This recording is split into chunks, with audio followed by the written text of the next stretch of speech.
लाडकी बहीण योजनेचे खात्यात फक्त 1500 रुपये जमा झालेत, 3000 येणार होते. याचं कारण काय आहे आणि राहिलेले मार्चचे 1500 कधी मिळणार आहेत, ही अपडेट आपण या व्हिडिओमध्ये पाहणार आहोत. तर मुख्यमंत्री माझी लाडकी बहीण योजनेतील सर्व पात्र लाभार्थी भगिनींना फेब्रुवारी व मार्च महिन्याचा सन्मान निधी वितरित करण्याची प्रक्रिया दिनांक 7 मार्च 2025 पासून सुरू झाली आहे. ही प्रक्रिया दिनांक 12 मार्च 2025 पर्यंत सुरू राहणार आहे. 7 मार्च पासून सुरू झालेली आहे, 12 मार्च पर्यंत सुरू राहणार आहे. सर्व पात्र लाभार्थ्यांच्या बँक खात्यात फेब्रुवारी महिन्याचे 1500 रुपये व मार्च महिन्याचे 1500 रुपये असे 2 टप्प्यात एकूण 3000 रुपये जमा करण्याची प्रक्रिया सुरू आहे.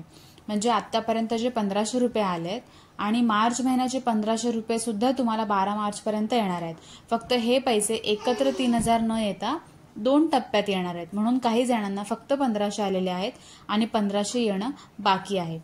सर्व पात्र लाभार्थ्यांना दोन्ही महिन्याचा लाभ मिळणार असून याबाबत महाराष्ट्रातील सर्व लाडक्या बहिणींनी निश्चिंत राहावे, अशी ही अपडेट अदिती तटकरे यांनी दिलेली आहे.